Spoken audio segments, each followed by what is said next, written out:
Hi, and welcome to our 6th episode of the Kantar South Africa and IAB South Africa Insights in Action series. It's wonderful to have you all here today, and I can see some of your faces. I think we definitely need to do something with the waiting room. I think it's a lost opportunity, so let's look at that for the next one. Yeah, indeed. Welcome to your Wednesday webinar. For those of you in Cape Town, I hope you're keeping safe and warm. It's certainly pouring with rain. And welcome to everyone. We've got a fantastic audience today, a fantastic mixture of different agencies, brands, publishers, specialists, platforms. So I think they're all excited to hear from Mark and Sibongile, who we'll introduce in a little bit.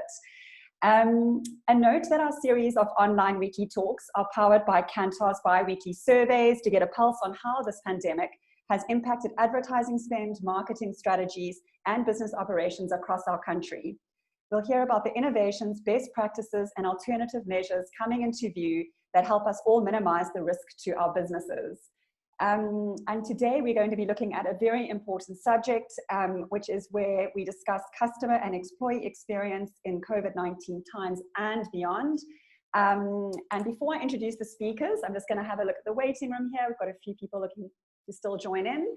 Just a bit of online etiquette. You would have noticed as you entered the room, there are a few notes on the chat.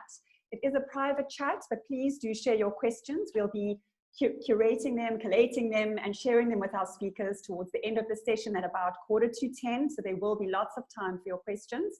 So please keep those coming throughout the presentation. We will really appreciate that and make sure that you're heard and can get those answers to you. If we can't get the answers to you, we'll make sure that we get back to you via email. So yeah, keep those questions coming. And a little bit more online etiquette. You would have also noticed that your speakers will have been turned on mute. That's really just to help control your experience on this ProZoom meeting webinar format. If you could also turn your videos off just to help with bandwidth in terms of us streaming out and you guys all streaming in. So, you know, thank you for that, and we appreciate you taking those items into consideration. So without further ado, I'm going to introduce our two speakers who will be sharing the presentation. And then Mark, while I'm doing that, I know you're speaking first, I will unmute you. Thanks for having your video on already. So if you can just give me a sec and then I'll unmute you. So introducing first, Mark Molenaar. Mark is the Customer Experience Director in the Insights Division at Kantar South Africa. Mark is a customer experience expert with 26 years of experience in the insights industry. He has been actively involved in the CX or customer experience domain for the past 16 years and advises clients on how to maximize their CX impact at a strategic level. So Mark, let me find your speaker. If you can start sharing your presentation in the meantime, let's hope that works. And then I will introduce Dr. Sibongile Vilakazi in a second. This is alphabetical, so just give me, oh, just lost that, hold on. Participants, thanks Mark, that seems to be working. Let me get your speaker. Mark, why can't find your, let me just unmute all.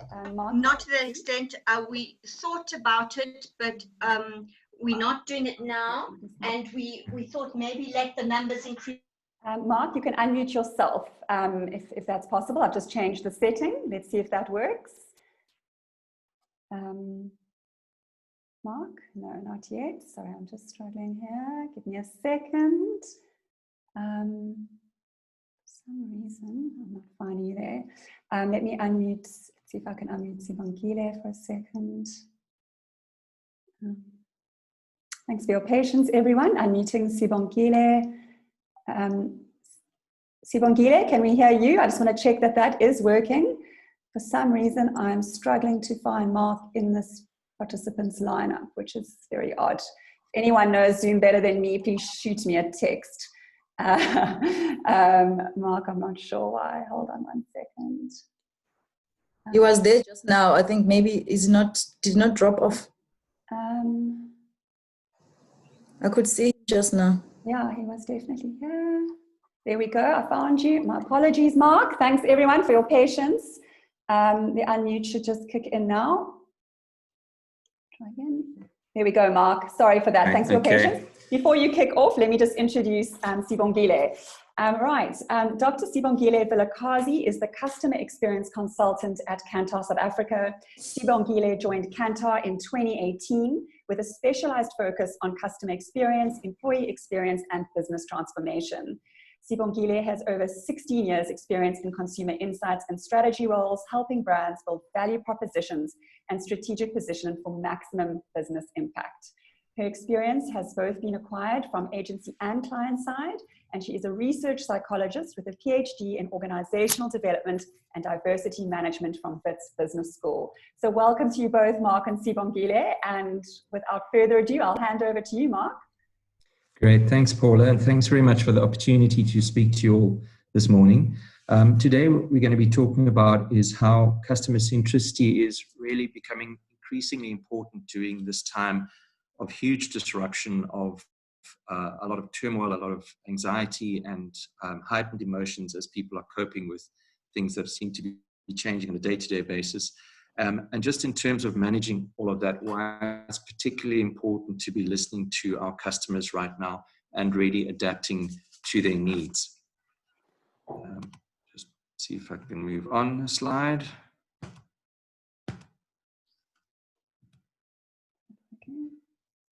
There we go. All right, so what we've seen, and this is no surprise to anybody, that COVID-19 has really disrupted our lives. If we look at the latest COVID barometer results, which we do every 2 weeks or so, just to get a sense of how people are feeling at the moment, we see that 80% of consumers are really feeling that the virus is a huge concern. And it's really because of a lot of anxiety and not really knowing what's going on. I think in terms of the way that the virus is being managed, in terms of people being able to manage their businesses and get back to any sense of normality, is creating a lot of confusion and stress and making it difficult to respond and see how we can do that. But at the same time, it's also a huge opportunity for brands. It's an opportunity for us to reach out and to connect with customers at a deeper level, and that can have a very lasting impact. So I think it's really about not just how do we survive and adapt, but how do we use this opportunity to really engage with our customers. And one of the key things, obviously, is that it's not just an impact on people's lives, but we see a huge impact in terms of the economy. Globally, it's sort of estimated that around about $8 trillion of output will be lost during this time. In South Africa, we're sort of anticipating at least 7% reduction in GDP, which is a huge amount and a huge impact in terms of people's livelihoods. And we're really seeing again that consumers are feeling that they are needing to have a look at how they manage their finances. 81% of people saying that the situation demands of them to be even more proactive in their financial planning. And that's up since when we started tracking in April. A lot of people, around 72% of people now saying that their incomes have been diminished or decreased because of the coronavirus. So starting to have a real impact. A lot of businesses not being able to get up and running. And that obviously creates problems in terms of spending. But I think from a business point of view, some businesses really just looking at how to survive and needing to cut back. But I think other businesses are looking at maybe taking a more conservative approach and looking at where they can also cut back and looking at things like their customer listening programs or their marketing budgets or whatever it might be, and saying, you know, let's cut back on those budgets. And it really isn't the time to be doing that if you can afford not to, because it's absolutely critical that we are listening to our customers and being able to respond to that. And I think within this environment, there are a lot of constraints. There's a lot of increased constraints, but there's also the opportunity to turn those constraints into opportunities. And if anybody's interested in that topic, there's a fantastic book called A Beautiful Constraint by two guys, Adam Morgan and Mark Barden, that's really worth reading. It's about how you take the limitations that you face and turn those into opportunities. So what we really need to be doing right now is just rethinking what it is that we need to do to become a more customer-centric brand. And within this environment, there is a lot of stuff that is probably going to return back to normal. So you don't necessarily want to overinvest in things that are going to be short-lived. but there's also a lot of things where we have been seeing trends that are happening over time, particularly when it comes to becoming more digitally focused, people moving more into an online environment, using more digital channels. And a lot of those things are going to accelerate now because people are sort of being forced into that situation. We do see in other countries such as China, where there was a huge increase in online shopping, that things sort of went back a little bit to normal once things started opening up, but they ended up at a higher level than before. And I think in the South African environment, we're nowhere near as advanced as they are in terms of the online shopping environment, the digital environment. So this can be a real catalyst to sort of move us forward, and companies need to really be ready to embrace that and engage with that. The other key thing that we need to understand is that people's emotions are really very heightened during this time. I think if we look at a lot of the protests that are happening globally, I wonder whether a lot of that would have happened if people weren't under so much stress and strain, let's put it this way, to the same extent, if they weren't so emotionally charged at the moment. And I think a lot of these things are adding to that. People are feeling very emotionally heightened because of all the uncertainty. And that means that people will remember things that are happening now for a lot longer. And what it means as well is they will remember what brands are doing right now for a lot longer. We know from behavioral science, Daniel Kahneman talks about the experiencing self and the remembering self, and the fact that our memories are formed by the experiences that have an emotional impact on us. So things that don't really have emotional impact, we experience hundreds of things during the day, we don't really remember them. The stuff that sticks is the things that create that emotional impact, and we tell ourselves stories about that, and those stories stick for a long time. So businesses really need to be aware of this, that very long-term memories can be formed during this time, and we need to decide whether those are going to be positive memories, things where we remembered for doing the right things, for showing humanity, for showing up and being there for our customers, or whether they're going to be more negative memories in terms of not necessarily doing the right thing. So just to be aware of that, and again, from a customer experience point of view, why it's so important now, everything is sort of much more heightened. So we've got 6 recommendations that we feel companies can sort of focus on during this time. The first of these is really about understanding how customer journeys have changed, how the tasks that people need to do have been forced to change. Particularly during the first stages of the lockdown, we pretty much couldn't do anything. Now things are starting to open up, but people's journeys have been disrupted. You need to figure out new ways of doing things for the kind of basic things that you go about in your daily life. You need to think about how you solve problems where you don't necessarily want to interact with customers and go into big crowds and maintain social distancing and so forth. So customers are having to figure out how they go about these new missions. They need to have a look at the different steps they can take. They're trying new things for the first time and might be getting frustrated. They might be not knowing how to do it. They might need help. And we need to also understand within this environment that there are heightened emotional needs, because there's a lot of uncertainty and you don't know what you're necessarily doing.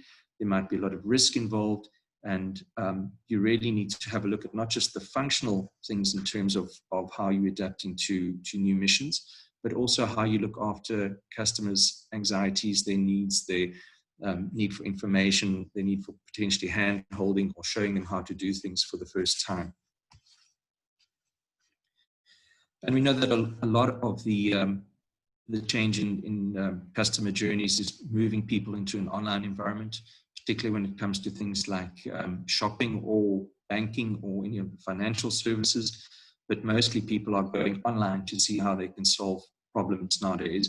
And from, again, from the COVID barometer, which is looking really at connected South Africans, we see that 86% are currently shopping online, and an 85% saying that they're likely to continue to buy products online, and that they will continue shopping online basically in the future, even when things return to normal.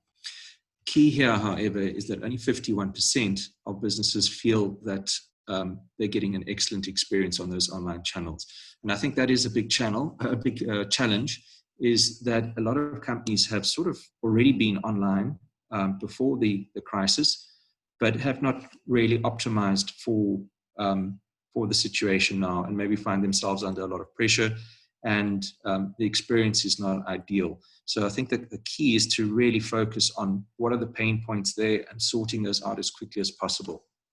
I had a recent experience about a week or two ago. In fact, it lasted a lot longer, but I ordered some clothing online, and I ordered 6 different items, and I heard nothing for literally for 2 weeks. There was nothing going on. So I phoned the call center and said, what's happening with my order? They assured me that it was being processed and that I would be receiving fairly soon. I then started getting a whole bunch of SMSs to tell me that the parcel was going to be delivered on this day, and I need to be available for the whole of that day because it could arrive any time.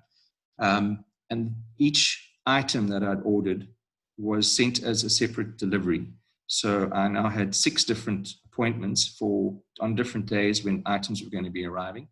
They then didn't arrive on the days that they were supposed to be arriving. I then got SMSs to say that half of the orders had been cancelled because the items weren't available. And it just became really confusing as to know when things were going to arrive, what was going to arrive. And I had to phone the contact center at least 3 times to try and sort out what was happening with my order, because it was so confusing. So I think that's just an example of maybe not responding in the best way. And I don't know what the operational situation was there and why they chose to do it that way. But, those are things that have created frustration for customers. I'm probably not going to use them again because of that. I might in future, I don't know. But the feeling is that wasn't a great experience for me. Some companies that are really adapting and doing things if we look at about reimagining customer journeys, some great examples. There's a guy called Colin Corsi who's just started a small business in Langa, where he's got a bunch of his friends and they do bicycle deliveries around the township. They go to restaurants and they go and pick up groceries and so forth and deliver those to people who are obviously fearful of going out into crowded areas, older people that maybe have comorbidities and so forth and are worried about that. And he's creating a new opportunity within that environment to provide a channel for people to get what they need without needing to go out and interact with too big a crowds of people. So a great initiative there. The second one is, this is a great opportunity for partnerships. We don't necessarily have to try and solve everything ourselves. There's lots of other companies that offer services that can be of assistance.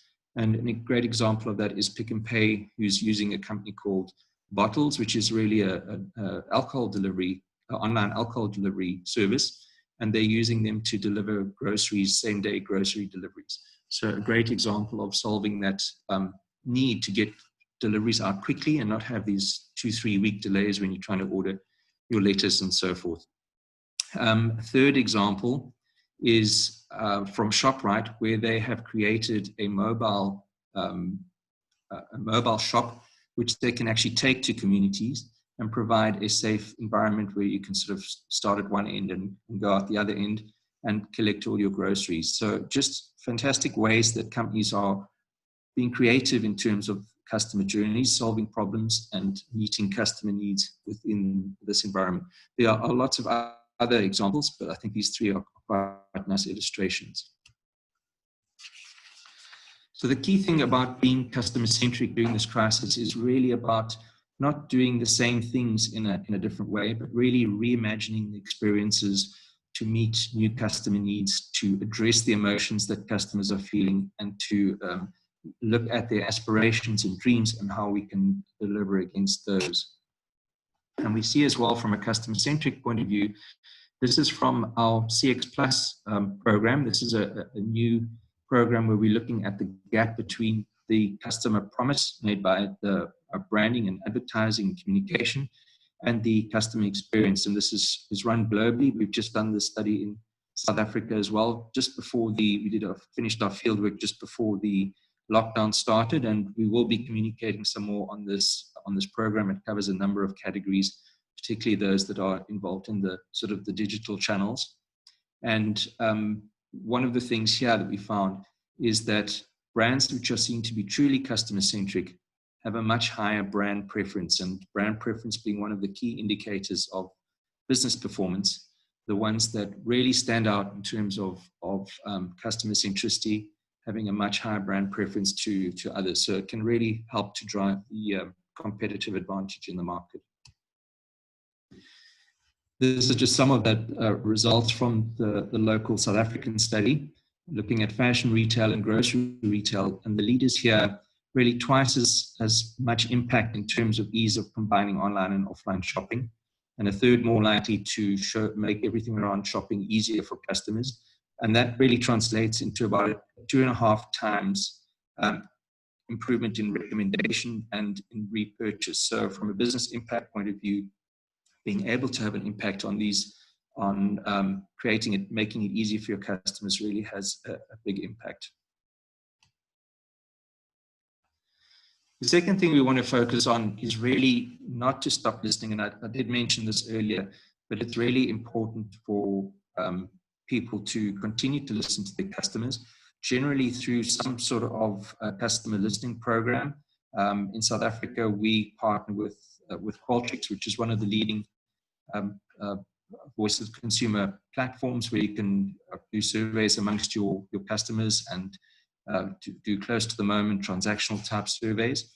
And it's really important to be able to get that feedback on an ongoing basis. We see from the latest COVID barometer that around 50% of customers feel that brands aren't really listening to them and acting on their feedback. So some improvement that can happen in terms of that. The key points to remember here as well is that we need to be sensitive to people within this environment. And I think that's a reason why some companies are feeling that they don't want to continue with these listening programs, is that they feel it might be disruptive or inappropriate. But I think it's really crucial to continue to hear what your customers have to say so that you can respond. And it's really just about being sensitive to that, adapting your surveys to show a bit of empathy and understanding, create the context of why you're asking the questions, keep it as short as possible, and make sure that you take the information that's provided and provide proactive communication. So if you see that you're experiencing some particular pain points, maybe your contact center is sort of being overwhelmed with calls and people are having to wait, to be able to communicate that and say, we understand there's a problem, we are addressing it. Those things can help reassure customers, because it's really just about managing the expectations at the end of the day. The other key thing is to ensure that any communication here comes from the top, to show that you as a business are taking things really seriously and demonstrating the importance of customers and suppliers in terms of how you are addressing their needs. And then lastly, the big opportunity here is using things like text analytics on open-ended responses. People do give a lot of detailed information about some of the issues that they're facing. They also use things like social media to express how they're feeling. And we can use advanced text analytics to understand what the themes are, to get to sort of what the root causes, and to help companies really respond to those pain points and focus on the things that really matter to make a difference to customers. The third thing we need to focus on is those sort of silent customers. Very often we have customers who are experiencing things that who don't necessarily let us know about it. We find particularly in some of the industries like utilities, insurance, telecoms, that we may have very little interaction with customers. Some customers don't interact within an entire year. The majority of customers don't have any interaction unless there's a specific problem. And the key metrics that we measure when we're doing our CX measurement is we look at how a company performs, and we look at customer preference. And these are two key indicators of business performance. And what we see in those companies where there is very little interaction with customers is that there's a big gap between that customer preference and company performance. And that doesn't mean that customers will switch out, but it just means that they're not as engaged and involved with the brand. So at times like now, where they've got more time at home, where things might have changed, where there's financial pressures, people might be looking at switching suppliers. They might be looking at switching to a different option and are obviously at risk of churn or of changing suppliers. So it's really important that we be proactive in terms of communicating with those customers to understand what their needs are, and just to ensure that we providing potentially channels such as chatbots, etc., which might be able to answer some of their queries, or being proactive in terms of addressing needs that that may come up for those customers.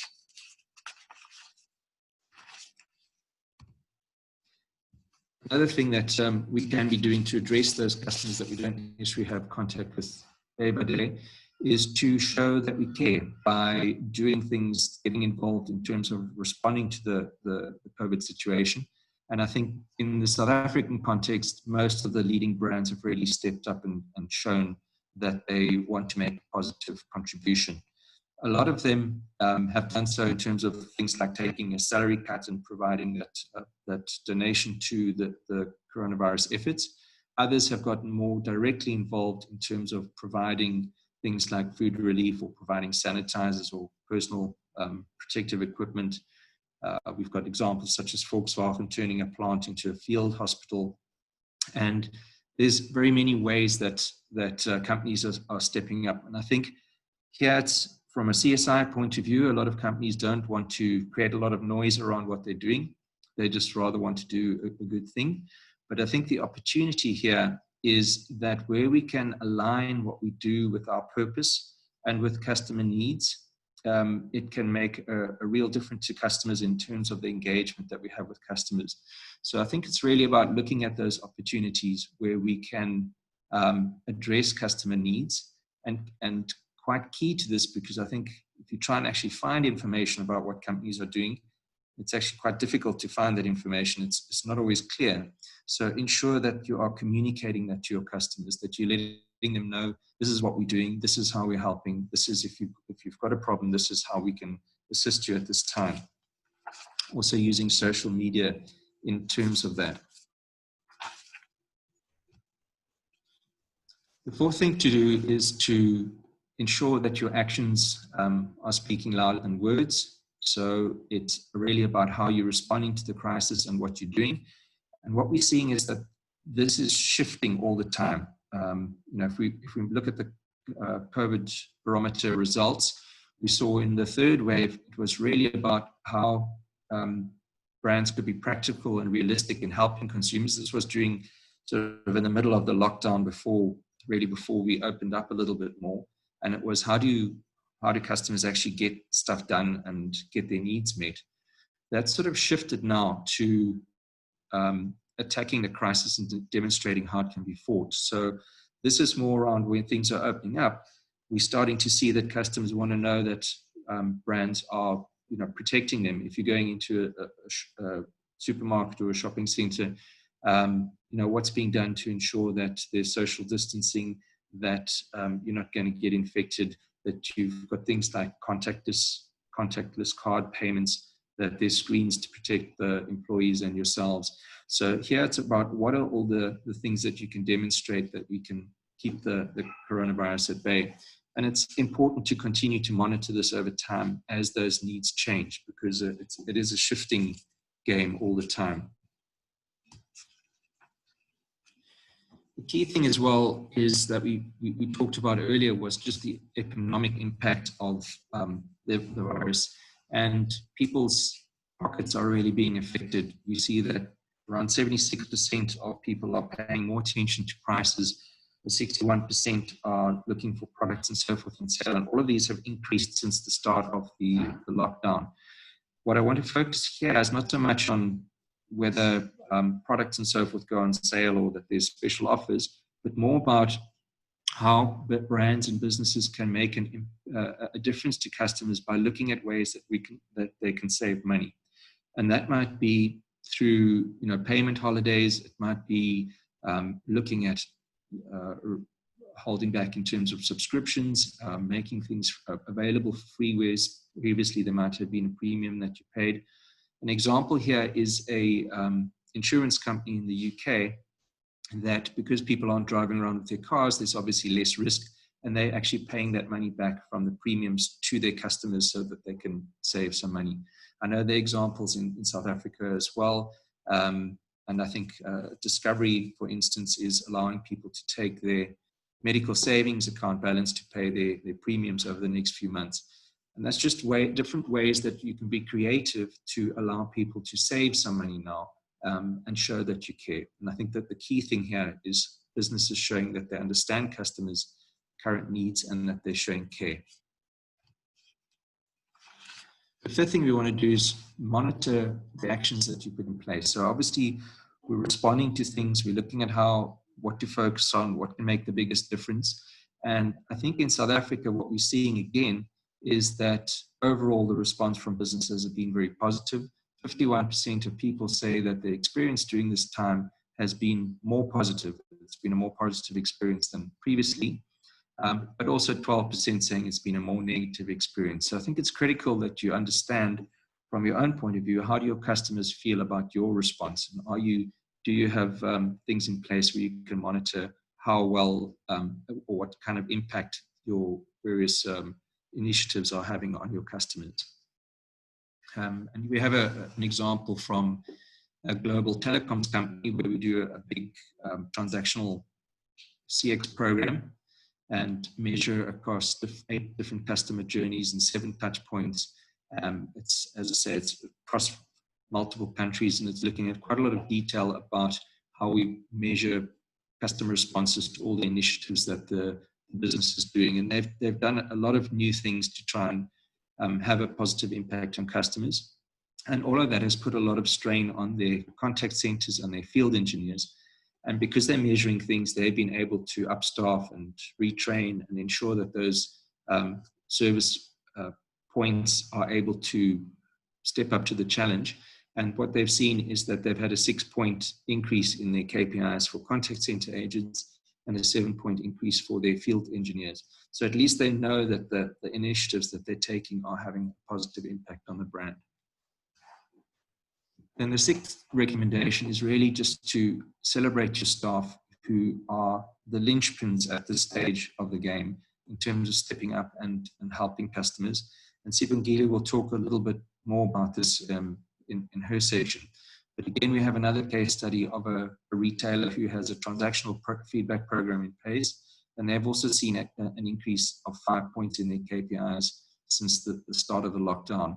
And the key thing here is, again, monitoring customer responses so they can provide that feedback to their staff, that they can empower their staff to take actions. And what they've seen is that key drivers for that improvement are availability of employees, the friendliness and the service quality, and the things around that staff are really doing to be able to respond to customers.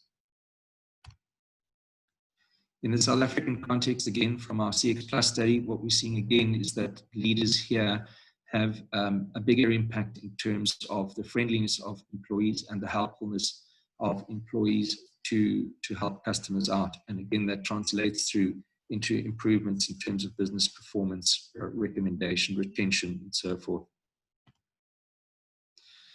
So the last point here is really just about ensuring that you care for your employees at this time. Leadership really matters, showing appreciation, having communication with staff, connecting at an emotional level, understanding how they're feeling and the challenges that they might be facing, asking for feedback on how they're dealing with the current situation and what can be done, and critically empowering staff to make decisions and solve customer problems, particularly when there's increased pressure on those staff, and maybe from a contact center point of view, needing to deal with more calls, etc. Do they have the tools? Do they have the authority to be able to solve problems on the spot so that they don't have to create more backlogs and inefficiencies in terms of having to get other people to sign things off or provide authorization. A really positive response to this has been from the Shoprite Checkers Group, who we've seen allocate over 100 million rand in terms of a once-off appreciation bonus to their staff, their frontline staff, for their response at the start of the pandemic. And I think it's just ways like this, where just showing that small appreciation doesn't necessarily have to be through financial means, but just indicating to frontline or even back office employees for the efforts and the additional commitment that they're showing during this time. So to sum up, the 6 key things that we can focus on. The first is reimagining customer journeys, not just trying to do things, the same things in a different way, but use this opportunity to reimagine new ways that we can address our customer needs. Don't stop listening. Ensure that you've got a program in place to respond to your customer needs. Adapt the program at the moment just to ensure that customers understand that you're listening to help respond to their needs at this stage. Care for those customers that you have not been in touch with you recently. Ensure that you're proactive in communications around that. Ensure that your actions speak louder than your words in terms of adapting to customers' changing needs. Ensure that you're monitoring the success of your actions so that you can keep focusing on the things that really make a difference. And lastly, celebrate your staff and let them know that they are really important to your business at this time. Thanks very much. And I'm going to now hand over to Sibongile. Brilliant. Thank you, Mark.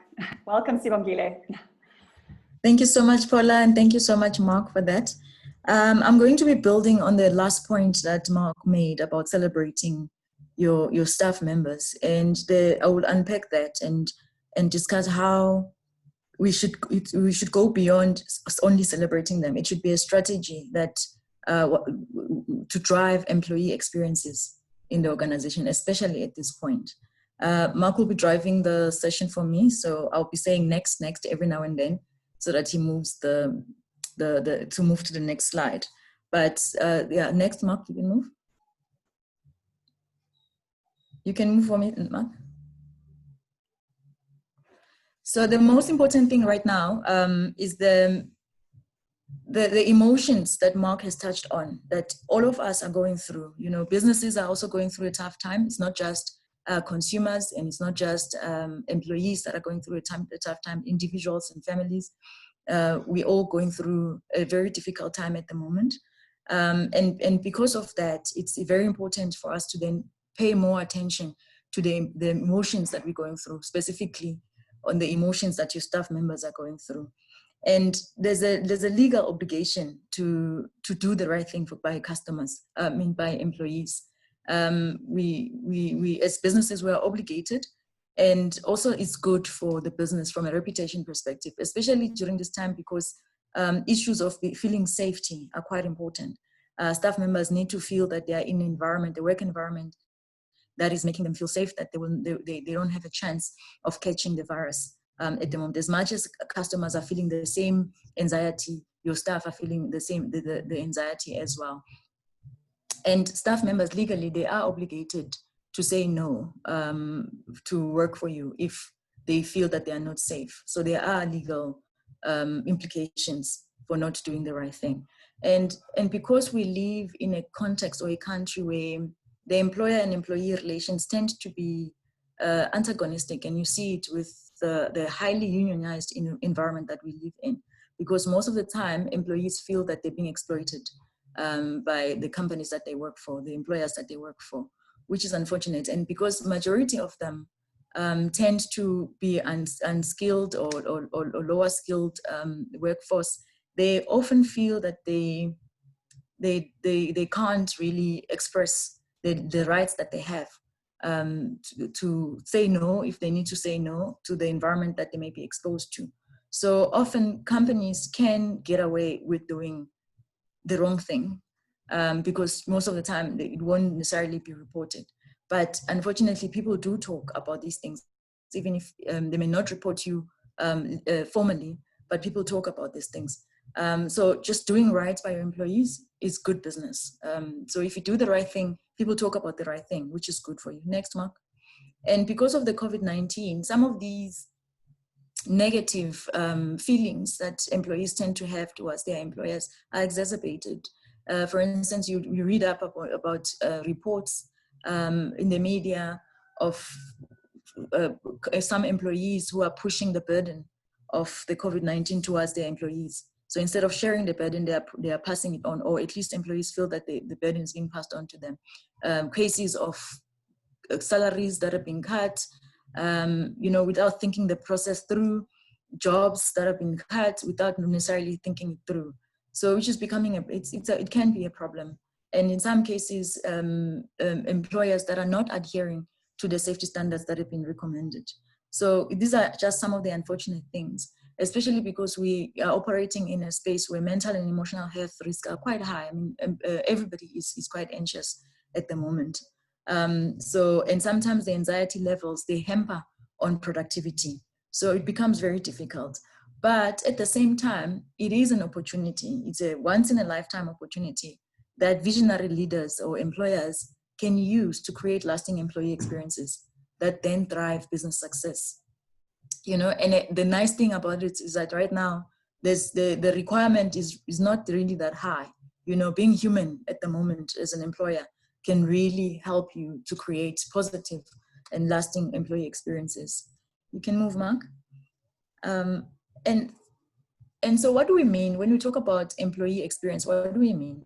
We're talking about the journey that your employees travel with you, with the company. So before they join the company, during the time when they are working for the company, and after when they no longer work with you. Why? Because employees, before they join your company, you all know we do our own research. Everybody who wants to join a specific company, you do your own research, find out what it's like to work for that company. So the experience starts long before you even join. And you stand the risk of losing good talent if whatever information they find about the company before they join is not positive information. So, and already the experience is started. And then during the time where employees are working for you, it's a time to use them because employees become your ambassadors. They're not necessarily employees. They're not only employees. They are influencers in the spaces where they are in. They are also, in most instances, customers of your own customers. They buy the same brand that you might be selling. So your employees are more than just employees. So it's very important that and use them wisely while they are under your employee, especially during this time, which is a highly emotive time where everybody's paying attention to everything that you are doing as an employer. You can move, Mark. And how can you leverage this time specifically? Empathy will be at the center of everything. And empathy will enable you to drive the human connectedness, which is a fundamental truth right now. We all know that we are highly connected. If anything that the COVID-19 has taught us is that we are highly connected. So you must encourage and facilitate those connections. And how can you do that? You can do that by simply care to communicate, have a clear and consistent crisis communication plan. The good thing about having that plan that's been thought through is that it helps your employees to create some kind of a routine. I mean, a lot of people right now are feeling out of control. So you want to have them to have something that they can predict that is coming from the organization, that they know there's this communication that is coming from the leadership on such and such date. So it gives them that sense of calm. And even if that communication does not include all the answers that they need, at least it's a mechanism that they can use, that they can start to feel that they can trust the leadership, because you're being transparent and you're stating exactly what are some of the challenges that you may be going through as a business. So it helps them. It helps both you as a leader, because now then there's a positive trust, that positive.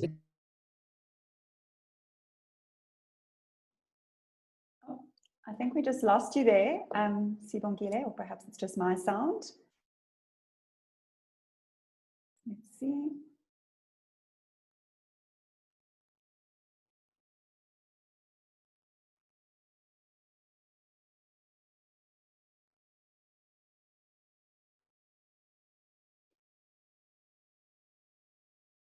Mark, I'm just unmuting you. Can you hear? Oh, I see another. Candace has said can't hear Sibongile either. Yeah, she's just frozen. Okay, let's see if that comes. I think the weather is also playing havoc today.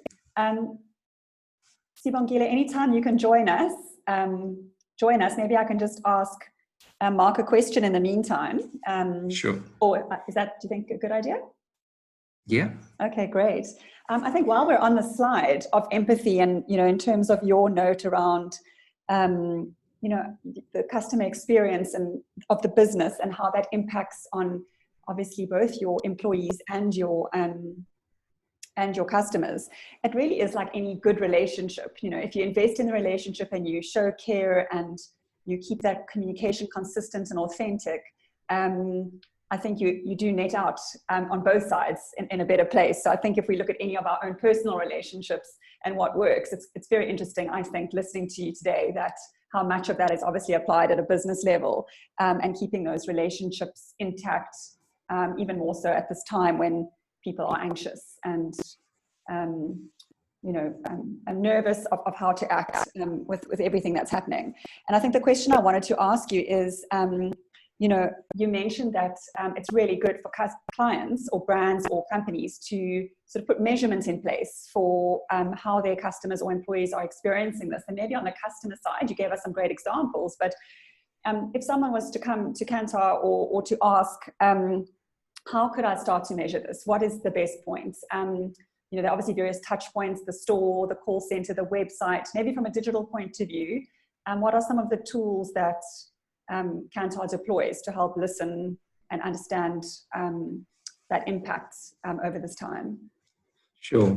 So it's wonderful at the moment. There's some amazing technology in terms of platforms that allow for listening. As I mentioned, there's a company that we partner with called Qualtrics that provides a research platform that allows you to go on very quickly and create questionnaires and distribute them out to your customers via either SMS or email or whatever communication that you might have. You can even link them into things like your website where it can pop up questions where people are interacting. Can link into social media, WhatsApp, other forms, channels as well. So it's very easy to get those questions out, and it's very easy to link them into where people are doing transactions. So if you know customers had an interaction with you via a channel, you can send them a quick survey to get that information. So that's one way. Another way is obviously with social media monitoring, and just where you have a brand that has a lot of social media interaction. Customers are very quick nowadays to go online and say, to social media and say they've had a bad experience. So if you're monitoring those, that kind of feedback, you can start aggregating the themes that people are giving feedback on and be able to respond to that. So I think that the important thing is understanding that you don't necessarily respond to all the noise, but you try and pick up what are the key pain points that are occurring. If it's around something like your contact center, people can't get through your contact center because it's too busy. That's something that you want to be able to address as quickly as possible. I think an example for me would be ordering food online. So, once the restaurants sort of opened up a bit that you could now order takeaway meals, you go onto the platform and it just says everything's frozen because there's too much demand. So that would be a problem that you want to know about, that you can try and respond to it, increase the capacity that you have, look at ways that you could get up and running as quickly as possible to respond to that. So I don't know if that answers the question, but it's really about being as responsive as possible to issues as they arise. Well, that's great. And I think with digital, just the opportunity is, it is available often at no cost, maybe just time in terms of listening into the consumer, removing those friction points. And maybe just as a start, before adding anything to the customer experience, is actually just to remove some of that friction. I see Sibongile. I've got two other questions here, but let's just see. I see Sibongile has just joined us again. I'm just going to unmute and see if we have luck this time. Otherwise, we can. There we go. Yes, sorry about that. Voilà. Yeah, I got kicked out, and it was taking forever to come back. Well, welcome back. Thank you. This network issues. So okay, so I was still talking about the need to prioritize profits. People over profits right now, because it won't be business as usual for some time. Working from home and flexible working hours might be models that we need to sustain during this period, and then just enabling your leadership and your managers to be more supportive during this time. Have clear and transparent goals. And then also just to help your employees to retain a sense of control despite the current distractions. We have a lot of distractions. Right now the fresh example, being kicked out of a meeting, there's a lot of distractions. We have competing interests at the moment. Our children are at home We also need to take care of them. So there's a lot of things that may be hampering productivity. So you want to be empathetic to that as an employer. And also then just driving meaningful work, we clearly communicating the vision of the company and helping your employees to see themselves and how they play a role in driving that vision. Why do you do what you do as an organization, and how do your employees help you to get there? And that's quite important, because it will help your employees to also just be committed to the organization and the work that needs to be done. And use the opportunities to start putting in place building blocks for a humanistic work culture, because that's what you will need later on, when you need to engage your employees to deliver on the customer experience that you would have designed for your brand. So you will need your engaged workforce to be doing that. You can move, Mark.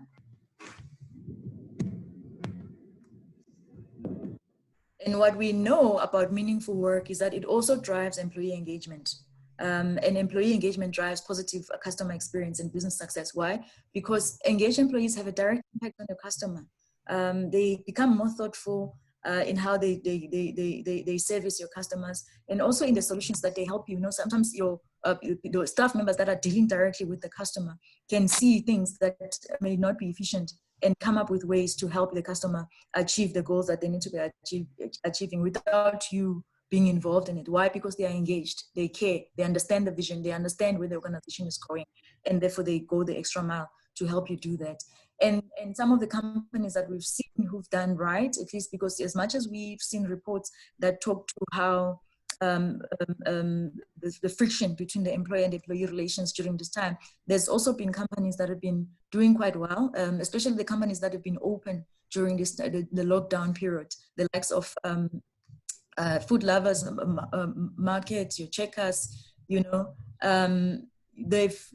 put in place the contingency plans that have been at least from a safety perspective. They've ensured that their staff members are safe while they are servicing customers at the moment. And in some instances, there are parts of the business that would have been closed, the coffee shop, and they made sure that they move those staff members to sections of the business that are open, just so that they make sure that they get the regular payment, that salary that they will be that they had been receiving. So there's been some good stories. In some instances, they arranging transport for their staff members who are using public transport to make sure that they are safe in coming to and from work. So those are some of the nice stories that we've seen coming up, where employers are going not necessarily the extra mile, but they're doing right by their employees, which then builds goodwill, the goodwill that you then need to form an engaged workforce. You can move, Mark.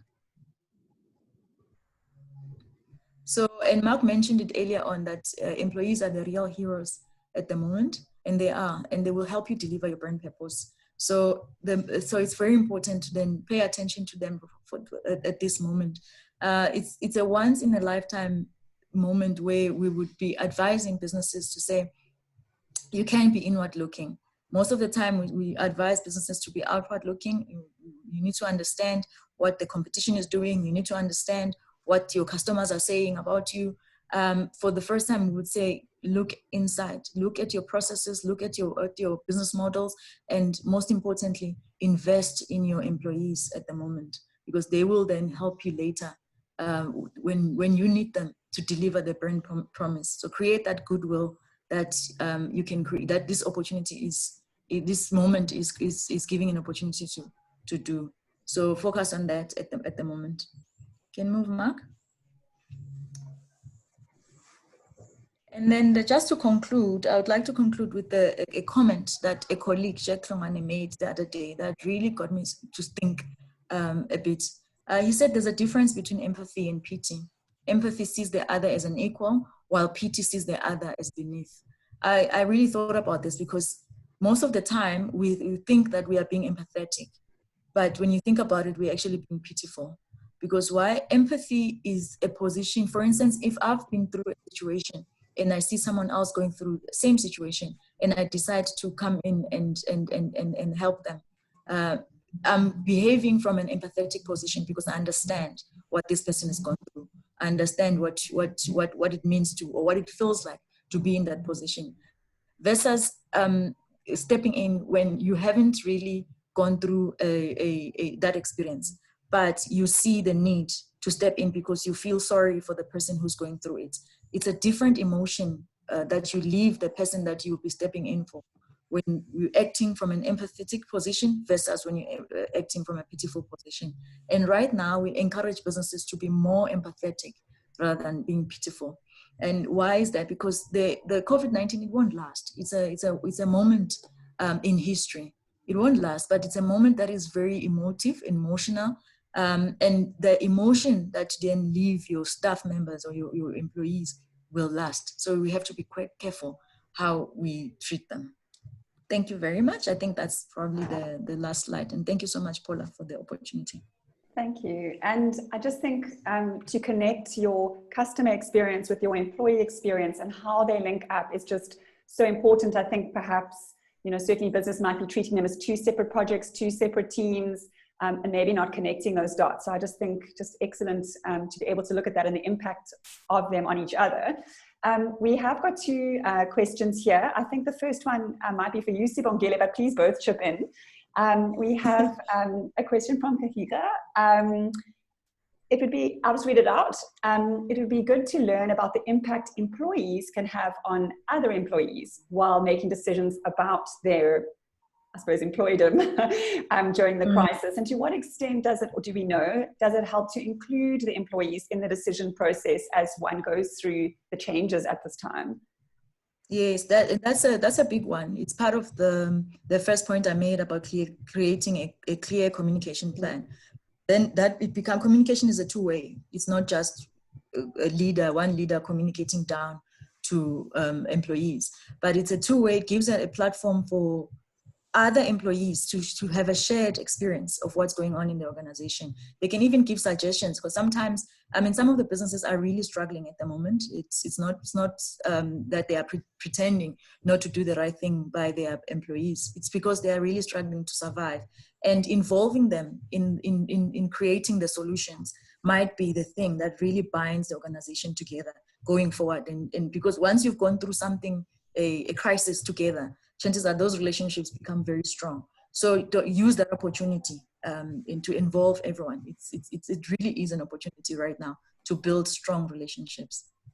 Great, thanks. Yeah, maybe if I can just add to that, I think there's two key things. They all center around more communication at the moment with your employees. And one way to do that is to do employee pulse surveys. So to have a regular quick survey to find out how people are feeling, how they're coping with different things.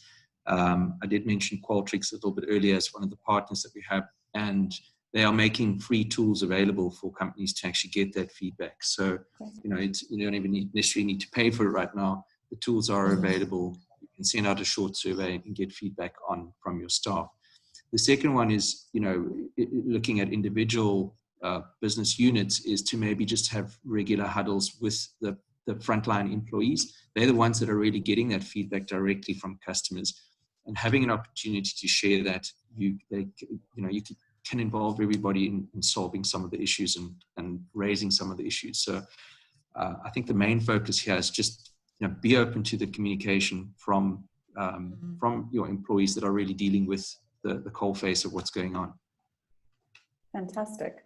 I think it'd be great for us to share that tool. I think the IAB will also be putting that tool into action. I think it's just amazing to listen. And when Charlene from Woolworths joined one of our first sessions, she spoke about Neo, the robot that was sort of just collecting that information. That was more obviously on the customer side, but just that access to constant information, because as you say, it's changing all the time, and one really needs to be in the relationship, I think, on the employee side and the customer side, and not sort of in silos. And I think in all our conversations in any business talk, we're all talking about moving out of silos. So fantastic to have the tools to do that.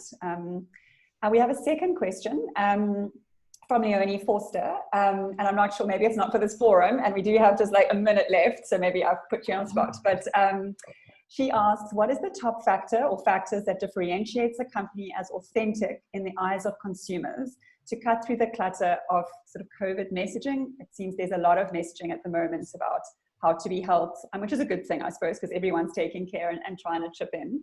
And really, she's asked a second question, and in the eyes of the employees. So I know a lot of our previous talks have talked about, and Kantar speakers have spoken about authenticity. So for everyone on the call, please go check out the webinar videos on our YouTube page, or the presentations on the Kantar page, which you'll get in the thank you note. So do check that out. But maybe in the eyes of the employees, sort of the company being authentic. I mean, you've spoken about some of them obviously already. Is that a clear question?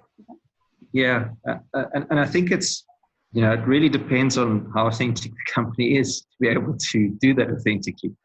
I think one of the key things is to kind of steer away from generic. There's a lot of generic responses, you know, in these unprecedented times kind of thing, where everybody sounds like they're saying the same thing. I think it's, the authenticity is about really understanding, listening to your customers, listening to your employees, so that you know what the issues are that are affecting them, and then addressing them in ways that really show that you care. And a lot of that is really getting back to what is your purpose. So, you know, what is it that you do as a business that helps customers? It's not necessarily about trying to do fancy things that aren't related to those customer needs. So, you know, that would be my view there, is, you know, just remain true to what it is that you're doing and how you can help your customers. Yeah, and also just to add there, don't panic. It is a tough time, but don't panic. Stay focused on your purpose. Why do you exist as a business? And this is a time to actually even remember, because most of the time when we're doing well as a business, we start focusing more on all those targets that we set for ourselves. And now, while everything has been slowed down, it's a moment to then go back and say, what do we really do well as a business that customers really need? It's not necessarily that we're doing it because it's selling at the moment, but it's something that is core to our business, and it's core to what customers are looking for at the moment. So it's a time just to pause and do that, and then be authentic in delivering on that. So, and I mean, I think human beings, we've got an internal detector. We know when somebody's being authentic, but they're not. Yeah. I think especially, you know, across, while it's amazing to have all the digital channels available, you know, one does need to make sure that it is personalized, that it is more human. As you cross over that technology hurdle, so we can enjoy the benefits of technology, but keeping the human obviously in the center of that. Yes. Well, thank you for, I think we've just run out of time, and thank you so much for all the insights and answering the questions. Is there anything you'd like to say before we wrap up? I mean, I think you've covered, you know, so much territory. We really appreciate it. But if there's anything you wanted to add. Yeah, just to say thanks very much for the opportunity to engage with the audience today, and I hope that it's helpful. Great. Well, yeah, thank you to our speakers, Sibongile. Yes.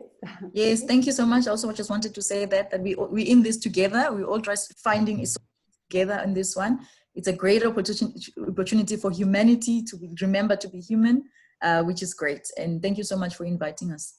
Great. Well, thank you. And thanks to everyone for being on the call today. I know you've got a busy week. It is Wednesday if you're looking to anchor yourself. Just a note that next week we're actually taking a short break. So episode 7 will be on the 24th of June, and we'll be sharing those invites shortly. So we look forward to seeing you then. And of course, we'll send all the content to you via the thank you mail. So thanks everyone. Thanks Mark. Thanks Sibongile, and to Team Kantar for today.